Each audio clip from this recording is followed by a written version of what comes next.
আমি সবটা পড়েছি ঋদ্ধিমান বাবু। দয়া করে আর একটা মিথ্যে কথা আপনি বলবেন না। এতটা নির্লজ্জ আপনি হবেন না।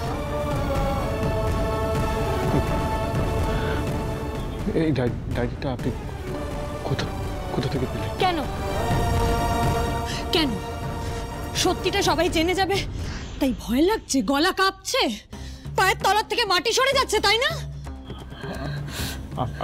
আপনি একবার আমাকে, আমি আর একবার, আমি সত্যি একবার কি আরেকবার পড়ে দেখবেন? কি করেছিলেন সেটা দেখবেন আবার পড়ে? সবটা ভুলে গেছেন? 30 অক্টোবর 2016 সালে কি ঘটিয়েছিলেন মনে নেই আপনার? আমি এতগুলো বছর বিশ্বাস করিনি, ডায়েরিটা একবার খুলেও দেখিনি আমি। হ্যাঁ, খুলে দেখবেন কেন? খুলে দেখার তো আর কোনো কারণ নেই। যা ঘটনা ঘটানোর আপনি তো ঘটিয়ে ফেলেছেন। আপনি তো এটাই চেয়েছিলেন, যাতে এটা কেউ কোনোদিনও জানতেই না পারে। সবাই ভাবে ঋদ্ধিমান সিংহ রায় কি দারুণ একটা মানুষ, অথচ সেই মানুষটা এত বড় একটা অন্যায় করেছে, সেটা সারা পৃথিবীর লোক যাতে জানতে না পারে, এটাই তো আপনি চেয়েছিলেন। আপনি চেয়েছিলেন এই ডায়েরির মধ্যেই আপনার সমস্ত সত্যিটা বন্ধ থাক, তাই তো? শুনুন, আমি কিছু লুকাতে চাইনি। আমি আপনাকে সবটা বলতাম। মিথ্যে কথা! আপনি আবার মিথ্যে কথা বলছেন। আপনি দিনের পর দিন শুধু মিথ্যে বলে গেছেন আমাকে ঠকিয়েছেন আপনি। এসব কি বলছেন আপনি? আমি কেন আপনাকে ঠকাতে যাব? ঠকাননি? আপনি সমস্ত কিছু জেনে, আমার জেঠুর কথা জেনেও এই এত বড় সত্যিটা আপনি আমার কাছ থেকে লুকিয়েছেন। এটা ঠকানো নয়?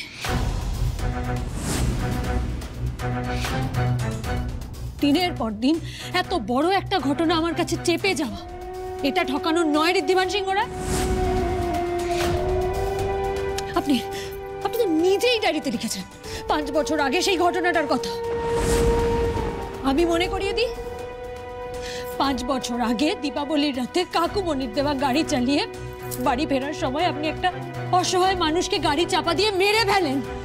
স্পষ্ট আপনার লেখা। না মানে কোনটা না? প্রমাণ তো চোখের সামনে, তারপরে কোন মুখে সবকিছু অস্বীকার করেন আপনি? অস্বীকার করছি না, কিন্তু আপনি ভুল বুঝছেন। আমি সত্যি। কোনটা ভুল? আপনি একজন খুনি, সেইটা ভুল?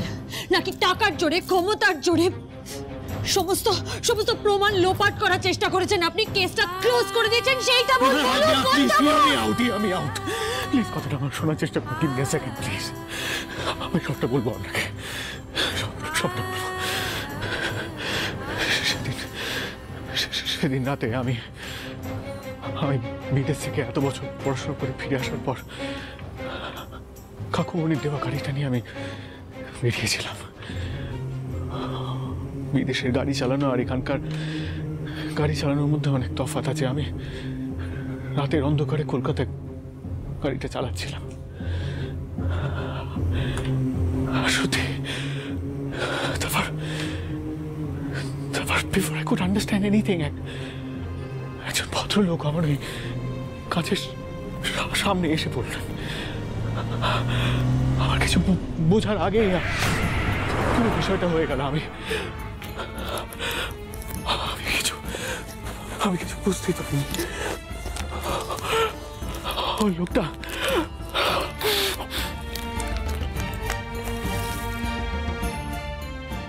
একটা রক্তাক্ত মানুষ। আমার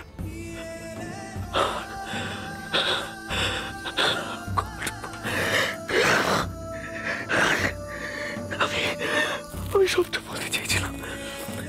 আমি সবটা আপনাকে বলতে চেয়েছিলাম।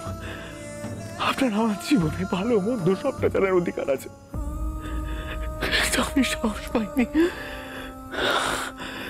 ভয় পেয়ে গেছিলাম। আমি ভাবলাম যদি আমার জীবনের সত্যিটা আপনি জেনে আপনি আমার জীবন থেকে চলে যান, প্রত্যেকদিন আমি একটা সুযোগ খুঁজছিলাম আমার বাড়ির লোকও চেয়েছিল যে আমি আমার এই জীবনের অন্ধকার অতীতটা ভুলে যায় শুধু।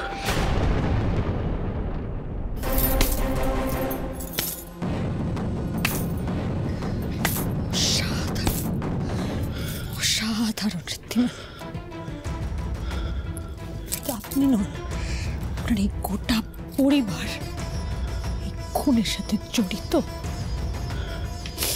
তারা জেনে শুনে এতগুলো বছর ধরে একজন অপরাধীকে আড়াল করে গেছে।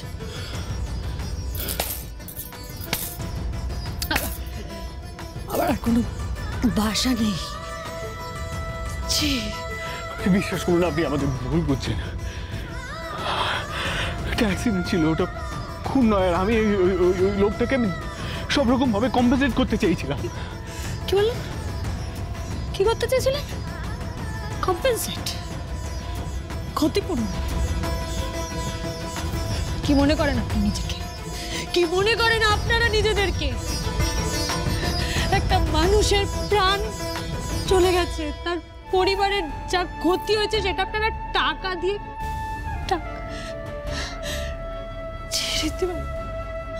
আপনি আপনি এতটা নীচ।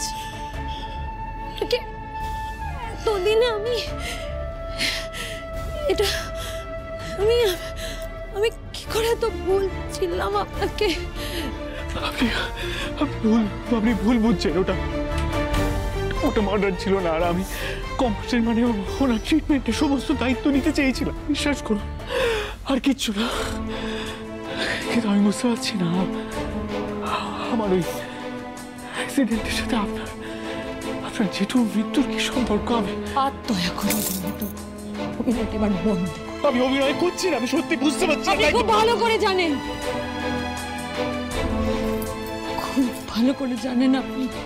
আর তাও যদি মনে না থাকে আমি মনে করিয়ে দিচ্ছি। 5 বছর আগে দীপাবলির রাতে যে মানুষটাকে আপনি নিজের গাড়ির তলায় পিষে মেরে ফেলেছিলেন, সে মানুষটা কেউ না, আমার জেঠু অশোকটা যাচ্ছে।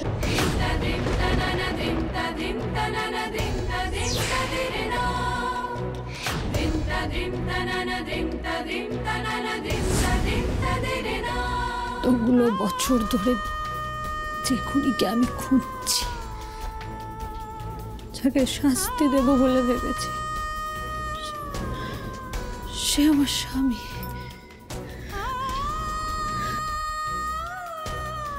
আপনি একজন খুনি ঋদ্ধিমান সিংহ।